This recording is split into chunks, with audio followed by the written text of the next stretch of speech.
কে নিয়ে যেই যা বলুক না কেন, আমার মাথার মধ্যে সবসময় একটা ব্যাপারই ঘোরে, সেটা হলো শেষ জামানায় অযোগ্য লোক এমন এমন স্থান দখল করার মানে লড়াইয়ে নামবে যে যারা যোগ্য লোক আছে তারা সবাই হতভম্ব হয়ে যাবে যে এ কীভাবে সম্ভব।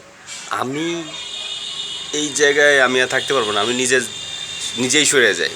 তা ব্যাপারটা হলো হিরো আলম কীভাবে তার উত্থান, কীভাবে বর্তমানে সে আছে, সব কিছু সোশ্যাল মিডিয়ায় যারা আছে সকলেই জানে।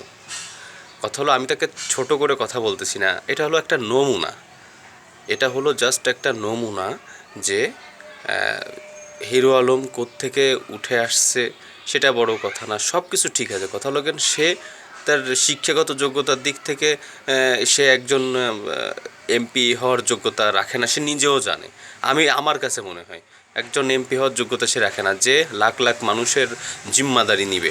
ঠিক আছে, যদিও আমাদের দেশে এরকম অযোগ্য লোক অনেকেই আছে, এটা সত্য কথা, এটা যতই খারাপ লাগুক না কেন আছে, আমি জানি। এমনকি এ দেশের প্রধানমন্ত্রী সরকার সেও জানে। এখন কথা হলো হিরো আলমের বর্তমানে যে সে যে একটা পাওয়ারে আছে, তার একটা ব্যাপার স্যাপার আছে, সে ভালো কাজ করে, অনেক সুন্দর সুন্দর, তাকে আমার পছন্দ না কোনো কিছুতেই। কথা হলো একটা জিনিস যে সে যেমন একটা ব্যাপার আছে, অযোগ্য লোক কিছু কিছু দায়িত্বে চলে আসবে এবং পৃথিবী ধ্বংসের একটা যে ব্যাপার হয়ে দাঁড়াবে, সমাজ ধ্বংস হবে, দেশ ধ্বংস হবে, রাষ্ট্র ধ্বংস হবে, অর্থনীতি ধ্বংস হবে, সব ধ্বংস হয়ে যাবে শুধুমাত্র অযোগ্য লোকে যে বড় চেয়ার পাওয়ার জন্য।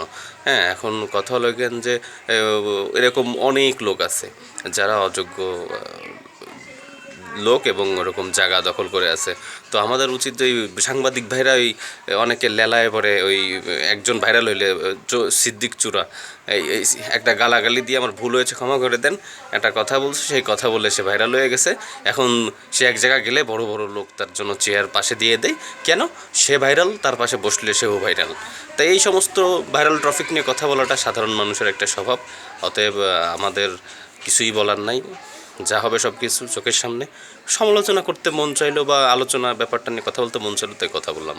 এছাড়া আর কিছু না, যে যা ভাববেন ভাবতে পারেন, সমস্যা নেই, কোনো ব্যাপার না।